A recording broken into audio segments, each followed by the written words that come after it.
Start.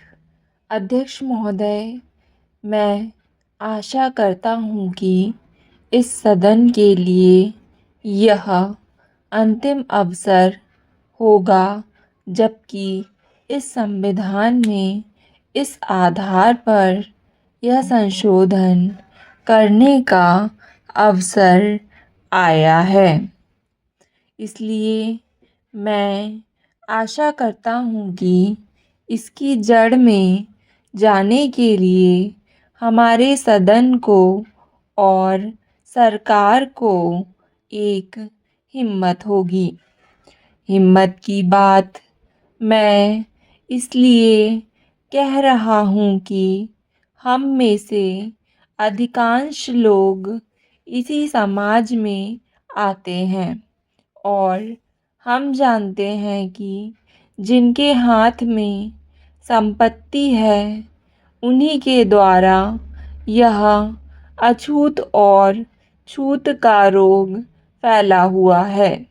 यह वर्णाश्रम धर्म नहीं है। हमारे यहाँ यह धनाश्रम धर्म है, संपत्ति पर आधारित है और इसके लिए मैं इतनी ही आशा कर लेता हूँ कि आज अभी जो देश के विभिन्न भागों में ज़मीन कुछ हाथों में केंद्रित है, जब तक ज़मीन के एकाधिकार को हम नहीं तोड़ सकेंगे, जो कुछ लोग सैकड़ों और हज़ारों एकड़ रखे हुए हैं, जिनमें अधिकांश सदस्य भी इस सदन में सम्मिलित हैं, तब तक यह समस्या हल नहीं होगी। इसलिए मैं यह कह रहा हूँ कि सदन को भी हिम्मत होगी कि आज जिस तरह से हमने लगभग एक मत से इसको स्वीकार किया है, भूमि सुधार का प्रश्न जिसकी चर्चा उठ रही है और हम उठाएंगे कि जो जोतने वाला है, जो खेत पर मेहनत करता है, जिसमें 100% हरिजन तो हैं ही, आदिवासी भी हैं, तो जो मेहनत करता है ज़मीन पर उसका अधिकार होगा। सदन को यह हिम्मत होगी कि वह इस चीज़ को करे। मैं यह आशा करता हूँ और नहीं होगी तो मैं समझता हूँ कि यह हमारे लिए एक ढकोसला होगा।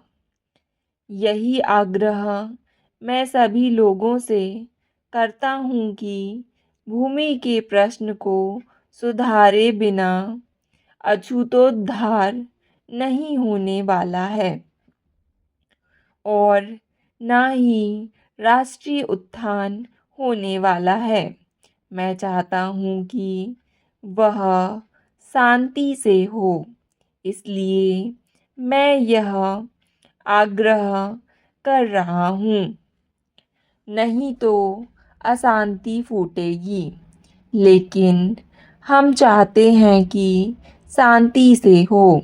इसलिए मैं फिर आग्रह कर रहा हूँ कि दल और पार्टी की दीवार तोड़कर हम इस प्रश्न को लें और केंद्रीय सरकार भी हिम्मत करे। प्रधानमंत्री प्रतीक्षा में ना रहें कि कुछ और लोग इधर से चले जाएंगे तो वह करेंगी और लोग जाएंगे तो वह कठिनाई में फंस जाएंगी। इसलिए मैं कह रहा हूँ कि यह अवसर है। अध्यक्ष महोदय, वह हिम्मत करें जिससे देश में ज़मीन जोतने वाले को मिले और जो मेहनत नहीं करते उनसे ज़मीन लेकर उसका बंटवारा कर दिया जाए। मुझे आश्चर्य हुआ जब मैंने इस प्रतिवेदन को प्रारंभ से अंत तक देखने की कोशिश की और इसमें अंग्रेजी का इतना समर्थन मेरी समझ के बाहर की बात थी। अंग्रेजी के समर्थन के साथ रोमन लिपि तक का समर्थन किया गया है। जब हमारे संविधान में देवनागरी लिपि को राष्ट्रीय लिपि माना गया है और आज भी हिंदी देवनागरी लिपि में लिखी जाती है, मराठी देवनागरी लिपि में लिखी जाती है, अन्य भाषाएं अपनी अपनी लिपि में लिखी जाती है। रोमन लिपि के लिए इस आयोग की रिपोर्ट में किस प्रकार कहा गया, रोमन लिपि की बात कैसे इसमें आई, यह मैं कम से कम नहीं समझ पाया।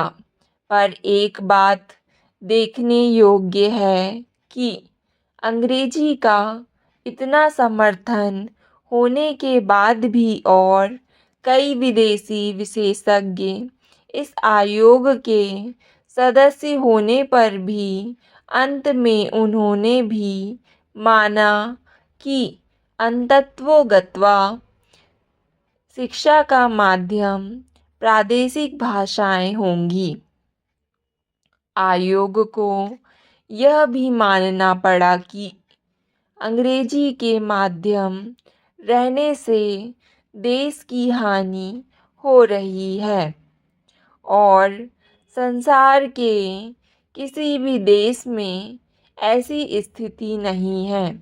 आयोग स्वयं इस बात को स्वीकार करता है कि इस प्रकार विदेशी भाषा के माध्यम से हमारे देश की कितनी हानि हो रही है।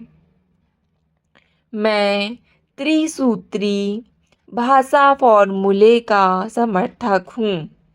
हिंदी साहित्य सम्मेलन जो हिंदी की सर्वमान्य संस्था है, जिसका इस समय मैं अध्यक्ष हूँ, उस सम्मेलन ने भी त्रिभाषा फार्मूले को स्वीकार किया।